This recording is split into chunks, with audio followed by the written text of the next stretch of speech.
నమస్కారం, city news కు స్వాగతం. ఈనాటి వార్తా విశేషాలు. సోమవారం నుంచి SJ2 పరీక్షలను నిర్వహించి ప్రగతిని నమోదు చేయాలని కర్లపాలెం మండల విద్యాశాఖ అధికారి TU మనోరంజని అన్నారు. శనివారం కర్లపాలెం మండలంలో ఉన్న మోడల్ ప్రైమరీ స్కూల్ ను ఆమె సందర్శించి ఉపాధ్యాయులకు, విద్యార్థులకు సూచనలు ఇచ్చారు.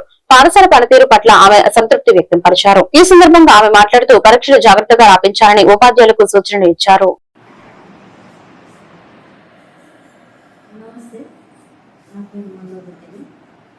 విద్యాశాఖ మండలానికి అధికారిగా చేస్తున్నాను. అయితే మీరు విజిటింగ్స్లో భాగంగా MPPS కర్లపాలెం స్కూల్కి విజిటింగ్ చేయడమైంది. స్కూల్ నుండి పరిశీలించిన పిల్లల యొక్క చదువు బాగుంది, భవిష్యత్తు గురించి మెరుగ్గా సరిదిద్దమని నేను టీచర్స్కి సూచన ఇవ్వడం జరిగింది. పోతే జాబీ పెట్టెల గురించి కూడా నేను ఎంక్వైరీ చేయడం జరిగింది. ఆ పెట్టెలో ఏమేమి వచ్చినాయి అన్నది టీచర్స్ చక్కగా వివరించి చెప్పారు. పోతే రేపు 6వ తారీఖు నుంచి SA2 ఎగ్జామ్స్ కండక్ట్ కాబోతున్నది. దాని గురించి నేటి నుంచే పిల్లలకి తరోగా సిలబస్ గురించి కానివ్వండి, మరి వారి రైటింగ్ విషయం గురించి కానివ్వండి, ఏదైనా సరే పిల్లల్ని ఉత్తీర్ణత శాతం పెంచుతూ చక్కగా వారికి అవగాహన కల్పించమని చెప్పడం జరిగింది. కర్లపాలెం జాతీయ రహదారి పక్కన ప్రయాణికులకు దాహార్తి తీర్చడానికి వీరాచారి చారిటబుల్ ట్రస్ట్ ద్వారా ప్రతిరోజు మజ్జిగ, త్రాగునీరు పంపిణీ చేస్తున్నామని వీరాచారి చారిటబుల్ ట్రస్ట్ వ్యవస్థాపకులు S. శ్రీనివాసరావు అన్నారు.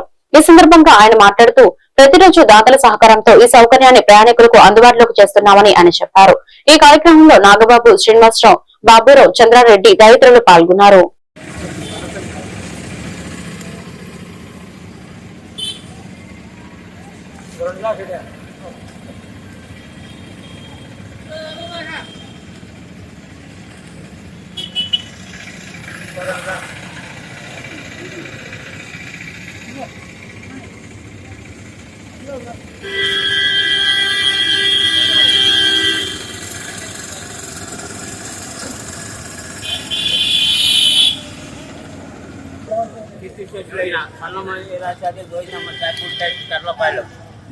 వాళ్ళకి ప్రతిరోజు కూలింగ్ వాటర్, మధ్యగా ప్రతిరోజు ఇవ్వబడు దాతల సహాయతాలు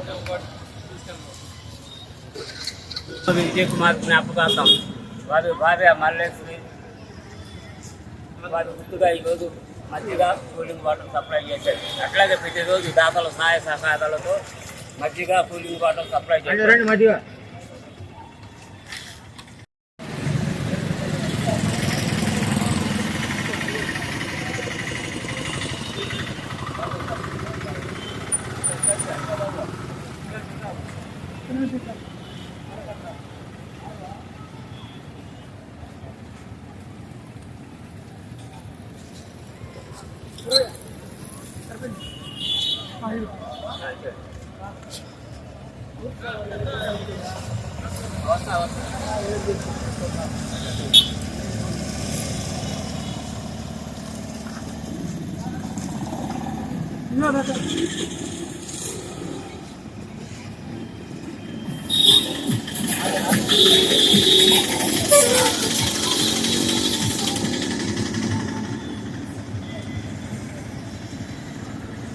కర్లపాలెం మండలంలో చింతాయిపాలెంలో కుమ్మరి వృత్తిని చేస్తూ జీవనోపాధి పొందుతున్న కథనం.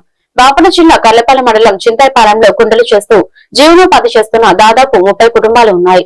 ఈ సందర్భంగా వారు మాట్లాడుతూ మాకు ప్రభుత్వం నుంచి చేనేత కార్మికుల వల్లే పెన్షన్లు ఇవ్వాలని, చేసుకోవడానికి మిషన్లు, వాటి మోటార్లను ఇవ్వాలని ఇంటూరి శ్రీనివాసరావు తెలిపారు. ఆధునిక కాలంలో ఈ వృత్తి ద్వారా జీవనోపాధి కష్టమవుతుందని, ప్రభుత్వం ఆదుకోవాలని, అంతరిస్తున్న కుల వృత్తుల పట్ల ప్రభుత్వ సహాయాన్ని కోరుతున్నామని ఆయన తెలిపారు.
చింతాయపాలెం గ్రామం నుంచి మాట్లాడుతున్నామండి. కర్లపాలెం మండలం చింతాయపాలెం గ్రామం అండి. మేము కులవృత్తి చేసుకునేవాళ్ళం కుమ్మర్లం అండి. మేము ఇలానాలకు మళ్ళీ గిరాకులు లేవు. మేము ఆ పని తప్పితే రెండో పని చేయలేము.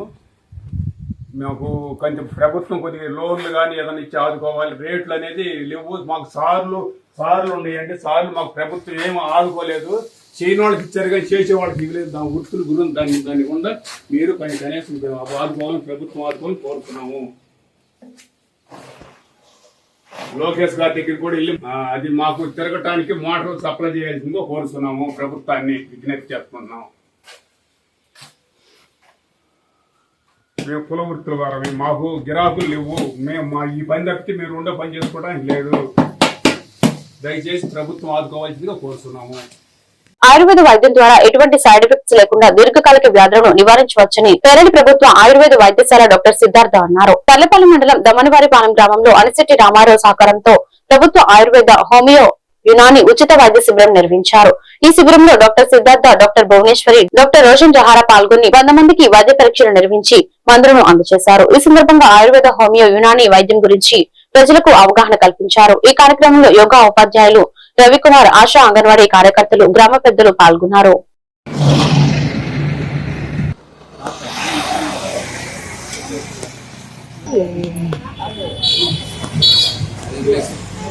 ప్రతిరోజు బీపీ టాబ్లెట్ వేసుకుంటున్నావు. నువ్వు ఆగితే అది ఎఫెక్ట్ మళ్ళీ అన్నాలా తింటారా? ఆకలైతే బీపీ టాబ్లెట్ ప్రతిరోజు వేసుకోవాలి. అయిపోతే కొనుక్కొచ్చుకోవాలి. అంతేగాని 2-3 రోజులు గ్యాప్ ఇస్తే అది ఎఫెక్ట్ అయ్యి బాడీ మీద సీరియస్ అవుతుంది. పచ్చిమిరకాయలు పచ్చడం ఇంకో పచ్చడం కాదు. అదైనా టాబ్లెట్ వేసుకోవాలి. నువ్వు వేసుకోకపోవడం వల్ల బాగా పెరిగింది. బీపీ పెరిగితే పక్షవాతం వచ్చింది. ఖచ్చితంగా బీపీ టాబ్లెట్ వేసుకోవాలి. తీసుకోవచ్చు. ఇంకేం ప్రాబ్లం ఉందా? పౌడర్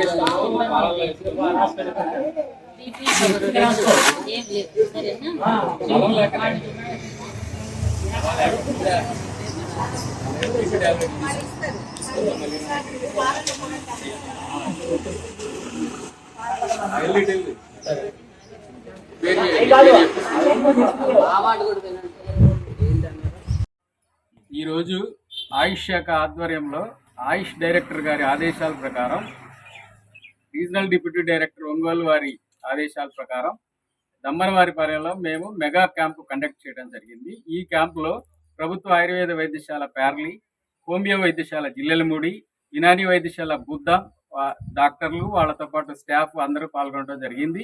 అదేవిధంగా ఈ గ్రామంలో ఎమ్మెల్యేహెచ్పీలు, ఆశాలు వీళ్ళందరూ కూడా ఈ క్యాంపులో కండక్ట్ చేయడంలో వాళ్ళ పాత్ర పోషించడం జరిగింది. దీనికి ముఖ్య ఉద్దేశం ఏమిటంటే ఈ రాబోయే కాలంలో, ఈ వేసవి కాలంలో కర్లపాలెం మండలంలో ఉన్న అన్ని గ్రామాల్లో కూడా మా ఆయుష్ శిబిరాలని కండక్ట్ చేస్తూ ప్రజల్ని చైతన్యవంతం చేస్తూ ఈ ఆయుష్ వైద్యాన్ని ప్రజల్లోకి తీసుకెళ్లడం కోసం మేము ముఖ్యంగా ఈ క్యాంపుల్ని ముఖ్య ఉద్దేశంగా చేస్తున్నాము. ఈ దమ్మనవారిపాలెంలో మేము ఈరోజు క్యాంప్ కండక్ట్ చేయడంలో అనిశెట్టి రామారావు గారి ఆధ్వర్యంలో వారి సహాయ సహకారాలతో మేము ఈరోజు ఈ క్యాంపు కండక్ట్ చేశాము. ఈ క్యాంపులో 100 మందికి పైగా ప్రజలు పాల్గొని 3 వైద్య శిష్టాల్లో కూడా వాళ్ళ ప్రాబ్లాన్ని, వాళ్ళ సమస్యల్ని చెప్పి వాళ్ళు మందులు తీసుకోవడం జరిగింది. దాంతో పాటుగా మా దగ్గర ఉన్న యోగా ఇన్స్ట్రక్టర్స్ కూడా యోగాసనాలు వేసి వారికి ప్రజలకు యోగా గురించి తెలియజేసి యోగా ముఖ్య ఇది కూడా వారికి తెలియజేశారు. ఇలానే ఈ క్యాంపుల్ని ముందు రోజుల్లో కూడా ఈ సమ్మర్లో కూడా మేము కండక్ట్ చేస్తామని ప్రజలకు తెలియజేస్తున్నాము. ముఖ్యంగా ప్రజలు ఈ వైద్యంలో అందించే మందులను మీరందరూ ఉపయోగించవలసిందిగా కోరుతున్నాం. గ్రామ సచివాలయం ద్వారా ప్రజలకు నాణ్యమైన సేవలు అందించాలని జిల్లా కలెక్టర్ డాక్టర్ వినోద్ కుమార్ వి పేర్కొన్నారు. బట్టిప్రోలు మండలం సూర్యపల్లి గ్రామ సచివాలయాన్ని శనివారం ఉదయం జిల్లా కలెక్టర్ ఆకస్మికంగా తనిఖీ చేశారు. ఈ సందర్భంగా జిల్లా కలెక్టర్ మాట్లాడుతూ గ్రామ సచివాలయం ద్వారా ప్రజలకు నాణ్యమైన సేవలు అందించాలని సచివాలయ సిబ్బందిని ఆదేశించారు. సూర్యపల్లి రెవెన్యూ గ్రామానికి సంబంధించి ప్రొఫైల్ తయారు చేయాలని వీఆర్ఓను ఆదేశించారు. రెవెన్యూ గ్రామ ప్రొఫైల్ నందు మొత్తం ఎంత భూమి ఉందని తెలుస్తుందని చెప్పారు. అందులో ప్రభుత్వ భూమి ఎంత ఉందని, బరలి గ్రౌండ్ కు ఎంత భూమి ఉందని, దేవాలయాలకు సంబంధించి ఎంత భూమి ఉందని వంటి పూర్తి వివరాలు తెలిసే విధంగా మ్యాప్ చేయాలని వీఆర్ఓను ఆదేశించారు.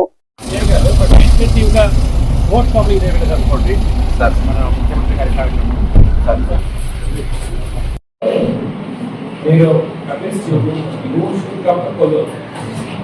RDO will come for the duty and all small and level officers and all.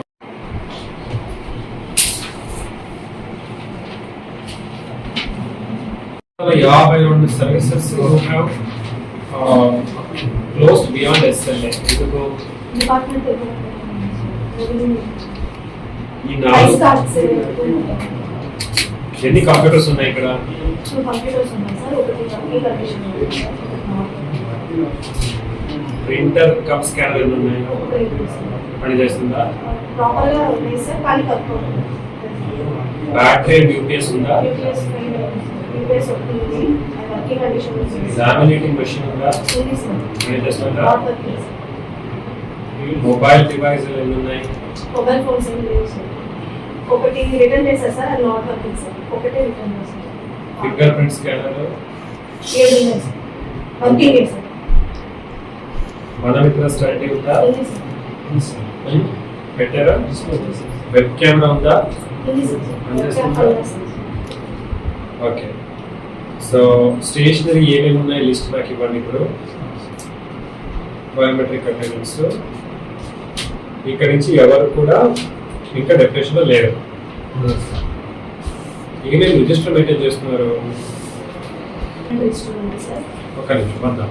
Certification చేశారు మీరు?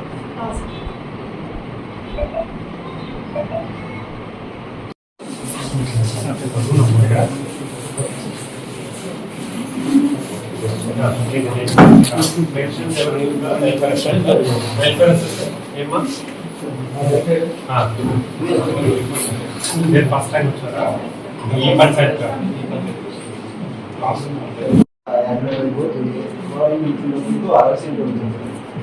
అసలే లాస్లో ఉన్నాం. మరి ఇంటికి పోతుందంటే ఇంకా లాస్లో ఉన్నాం. పల్నాడు జిల్లా కారంపూడి మండలంలోని గాదివారిపల్లి గ్రామంలో ఉద్రిక్తత చోటు చేసుకుంది. గ్రామం నడిబొడ్డునున్న ప్రభుత్వ ఖాళీ స్థలాన్ని కొందరు స్వార్థపరులు ఆక్రమించేందుకు ప్రయత్నిస్తున్నారని గ్రామ ప్రజలు ఆరోపిస్తున్నారు. ములవారి గుడి, పిల్లచావడి, వినాయకుని గుడి, పోలేరమ్మ గుడి ఉన్న ఈ సెంటర్ లో ఖాళీ స్థలంలో అన్ని కులాల వారు కలిసి పండుగలు, తిరునాళ్లు జరుపుకుంటున్నారని గ్రామస్తులు తెలిపారు. ఈ విషయమై తహసీల్దార్, ఎంఆర్ఓ, ఎంపీడీఓలను కలవగా అక్కడ ఎటువంటి కట్టడాలకు అనుమతి లేదని వారు స్పష్టం చేసినట్లు వెల్లడించారు. అధికారులు వెంటనే స్పందించి అక్రమ కట్టడాలను నిలిపివేయాలని, గ్రామంలో ప్రశాంత వాతావరణాన్ని కాపాడాలని బైరెడ్డి శ్రీనివాస్ రెడ్డి, షేక్ సైదా, బాజీ, కాసిరెడ్డి తదితర గ్రామ పెద్దలు విజ్ఞప్తి చేశారు.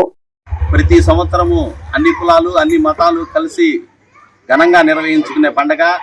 ఈ పండగ సందర్భించి ఇక్కడ ఎటువంటి కట్టడాలు లేకుండా కొన్ని సంవత్సరాల నుంచి ఒక పక్క రాములవారి గుడి, ఒక పక్క పేర్ల చావుడి, ఒక పక్క వచ్చేసరికి వినాయకుడి గుడి, పోలేరమ్మ గుడి, అన్ని దేవస్థానాల మధ్యలో ఇంతవరకు ఎప్పుడు ఎటువంటి కట్టడాలు లేకుండా ఈ ప్లేస్ని గవర్నమెంట్ పరంగా అందరూ గుళ్ళు తిరణాలకి వాడుకుంటున్నాము. ఈరోజు ఎవరి స్వార్థాల కోసం వాళ్ళు మన లబ్ధి పొందడం కోసం దీన్ని కుల మతాలకు అతీతంగా తగాదులు పెట్టాలనే ఉద్దేశం మీద వేరే వాళ్ళు వాళ్ళ ప్లేసుల్లో, సొంత ప్లేసుల్లో వాళ్ళు బొమ్మలు వేసుకున్నారు. ఇవాళ మేము నిలబడ్డది పీర్ల పండుగ గుండం. ఈ గుండానికి కానిచ్చి ఇటు దిమ్మ, ఇటు కన్స్ట్రక్షన్లు ఎన్ని కట్టడాలు జరుగుతున్నాయి. వీటికి ఎండిఓ గారు, ఎంఆర్ఓ గారు అందరినీ కన్సల్ట్ చేయడం జరిగింది. వీటికి ఏ విధమైన పర్మిషన్ లేదని వాళ్ళు తెలియపరిచారు. అయినా కానీ వీళ్ళు దౌర్జన్యంగా గవర్నమెంట్ ఉందనే ఒక ఇది ఊరికి చుట్టాలి, మండలానికి చుట్టాలి, పార్టీలకు చుట్టాలనే ఉద్దేశంగా స్వార్థపూరితంగా తగాదులు పెంచే విధంగా దీన్ని చేస్తున్నారని అందరికీ తెలియపరచడం జరుగుతుంది. ఇదివరకు ఎప్పుడూ గాదివారిపల్లిలో ఇటువంటి తగాదాలు లేవు. వాళ్ళు బొమ్మలు వేసుకున్నా, ఈడు బొమ్మలు వేసుకున్నా, ఎవరు ఏది చేసుకున్నా అందరూ కలిసిమెలిసి చేసేవాళ్ళు. పార్టీలకు కూడా ఇలా ఎప్పుడూ చిచ్చులు పెట్టలేదు. ఇది కొత్త సాంప్రదాయానికి నాందిగా చేయదలుచుకున్నారు. గవర్నమెంట్లు ఏ వచ్చినా ఏ పోయినా అందరూ కలిసిమెలిసి ఉండటం ఆనవాయితీగా వచ్చింది. వేరే గవర్నమెంట్లో ఉన్నప్పుడు ఎవడెవడో ఎక్కడెక్కడో తిరుగుతురు. లాస్ట్కి వచ్చేసరికి ఇవాళ వాళ్ళ సొంత తగాదులు, సొంత కచ్చలు మంది మీద బుద్ధి, ఊర్ల మీద రుద్ది ఆగం చేసి ఎటోడటు కారు రాకుండా పోవాలనే ఉద్దేశాలతో ఇలా చేస్తున్నారు. ఇది జనాలందరికీ తెలియాలని తెలియపరుస్తున్నాము. వీటికి ఎటువంటి మన తీర్మానాలు లేవు. వాళ్ళు పెట్టడంలో మాకు ఎంతో తృప్తి, పెట్టుకోవచ్చు. వాళ్ళు వాళ్ళ సొంత ప్లేసుల్లో పెట్టుకొని మాకు ఇబ్బంది లేకుండా చేయాలని కోరుకుంటున్నాము. సత్తెనపల్లిలో శనివారం జరిగిన ఘోర ప్రమాదంలో ఇద్దరు మృతి చెందిన విషయం తెలిసిందే. పిరింగిపురం వేమవరానికి చెందిన కోటేశ్వరమ్మ అంజయ్య శనివారం మనవడి పెళ్లి చూపుల కోసం బైక్ పై వెళ్తుండగా ప్రభుత్వ ఆసుపత్రి సమీపంలో బైక్ స్కిడ్ అయి కింద పడగా అదే సమయంలో వేగంగా వచ్చిన టిప్పర్ వారిపై నుంచి వెళ్లింది. దీంతో ఇద్దరు అక్కడికక్కడే మృతి చెందారు. పోలీసులు కేసు నమోదు చేసి దర్యాప్తు చేస్తున్నారు.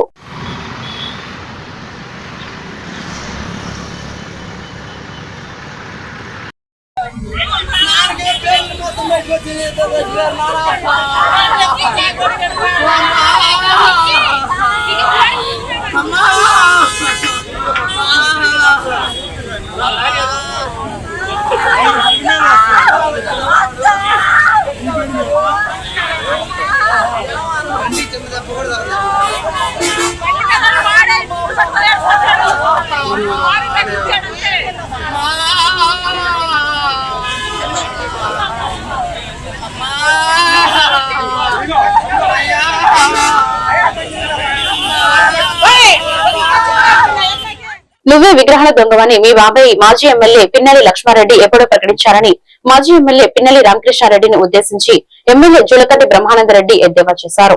స్థానిక క్యాంపు కార్యాలయంలో ఏర్పాటు చేసిన విలేకరుల సమావేశంలో పిన్నెల్లిపై ఆగ్రహం వ్యక్తం చేశారు. ఆనాడు నువ్వు చేసిన విగ్రహాల దొంగతనాలపై సాక్ష్యాలన్నీ సజీవంగా ఉన్నాయని నిరూపించడానికి ఆ రోజు నీ టీంలో కలిసి పనిచేసిన వ్యక్తులు కూడా బతికే ఉన్నారని వారితో సాక్ష్యం చెప్పించమంటావా అంటూ చురగలు అందించారు. 15 ఏళ్లుగా ఎమ్మెల్యేగా ఉన్న నువ్వేం అభివృద్ధి చేశావో ప్రజలందరికీ తెలుసని 22 నెలల కూటమి ప్రభుత్వంలో వేల కోట్ల అభివృద్ధి నియోజకవర్గంలో పరుగులు పెట్టిందని ఆయన చెప్పారు. నీ సొంత ఊరు ప్రజలు నీకు అండగా నిలిచిన ప్రజల దగ్గర కూడా ఎకరాకి 1000-1500 రూపాయల చొప్పున మరి నీళ్లను అమ్ముకున్న దౌర్భాగ్యమైన పరిస్థితి నీది. ఈరోజు మాచర్ల నియోజకవర్గం, మాచర్ల పట్టణం, మాచర్ల రూరల్ అన్ని విధాలుగా అభివృద్ధి చెందుతా ఉంది. మొన్ననే కలెక్టర్ గారు వచ్చారు. ఇక్కడ రీసెంట్ గా మేము ఒక నెల రోజులు కూడా కాలేదు నిండా చంద్రబాబు నాయుడు గారిని అడిగాం. మా ప్రాంతం పారిశ్రామికంగా వెనకబడి ఉంది సార్, ఇక్కడ నిరుద్యోగ యువతకి ఉద్యోగ ఉపాధి అవకాశాలు కావాలి, దయచేసి మీరు మాకొక్క మ్యానుఫ్యాక్చరింగ్ హబ్ను ఏర్పాటు చేయండి అని చెప్పేసి అన్నప్పుడు అవి మీ రాక్షస రాజ్యంలోకి ఇండస్ట్రీలు వస్తారా బ్రహ్మారెడ్డి అని చెప్పేసి అన్నాడు. అంటే ఏ స్థాయిలోకి ఈ మాచర్ల నియోజకవర్గ కీర్తి ప్రతిష్టలు నీ హయాంలో దిగజారినయో నీ రఫా వలన ఇది రాష్ట్ర వ్యాప్తం కాదు, దేశవ్యాప్తం అయిపోయింది. నేను ఒకటే చెప్పా, అసలు నీ పరిపాలనలో ఈ మాచర్ల నియోజకవర్గానికి ఒరిగిందేంటి? నువ్వు, నీ తమ్ముడు, నీ అనుయాయులు కొంతమంది కోటీశ్వర్లు అయ్యారు. ఇప్పుడు కూడా చెప్తున్నా, నీ ఆస్తులేందో నీ ఆస్తుల లెక్కలు కూడా తేల్చడానికి సిద్ధంగా ఉన్నాం, తేలుస్తాం ఖచ్చితంగా. నీ అవినీతి సంపాదనే మరి బయటకు కక్కిస్తామని కూడా చెప్తా ఉన్నా. ఇదే సందర్భంలో వైసీపీ నాయకులు, కార్యకర్తలు కూడా ఆలోచించుకోవాలి. ఈ 2 సంవత్సరాల్లో ఎన్నికల రోజు ఎవరైతే ఎన్నికల ముందు, ఎన్నికల రోజు, ఎన్నికల తర్వాత రోజు అరాచకాలు చేశారో, విధ్వంసం చేశారో వాళ్ళని తప్పితే, వాళ్ళ మీద కేసులు ఉన్నాయి తప్పితే సాక్షాత్ నిన్న కారంపూడి మీద ఈ కేసులు వదిలించుకోవడానికి మీకు కొన్ని సంవత్సరాలు పడుతుంది. మీరు ఆలోచించుకోవాలి, మీకు ఏం జరిగిందో ఆలోచించుకోవాలి, మీ గ్రామానికి ఏం జరిగిందో ఆలోచించుకోవాలి.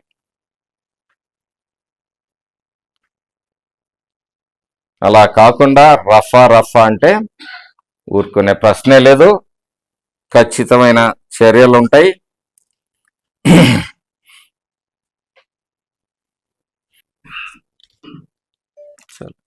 ఈ వార్తలు ఇంతటితో సమాప్తం. మరొక బులెటిన్ లో మళ్ళీ కలుద్దాం. నమస్కారం.